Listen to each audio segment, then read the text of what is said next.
Welcome to టెన్సెట్ talk. Pavan Rajamouli movie త్వరలో రాబోతోంది. ఎస్ఎస్ రాజమౌళి పవన్ కళ్యాణ్ మూవీకి డైరెక్షన్ వహించబోతున్నారా?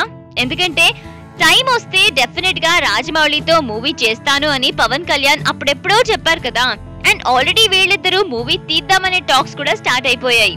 అండ్ ఇది ప్యూర్ గా స్పెక్యులేషన్ మాత్రమే, అంతకుమించి ఏం లేదు.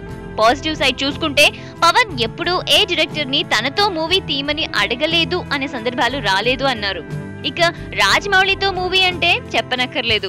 ఈయన డైరెక్షన్ లో వచ్చిన మగధీర ఏ రేంజ్ లో ఉందో మనందరికీ తెలిసిందే. అండ్ వీళ్ళ కాంబోలో వచ్చే ఈ మూవీ త్వరలో స్టార్ట్ అవుతుంది అనడం రీజనబుల్ గా ఉండదు. బట్ పవన్ ఒక్కరే కాదు, ఈవెన్ రాజమౌళి కూడా చేతి నిండా మూవీస్ తో మినిమం 12 to 18 months వరకు బిజీగా ఉన్నారు. ఎనీవేస్, ఇలాంటి అప్డేట్స్ కోసం y'all just stay tuned to indiaglitz.com.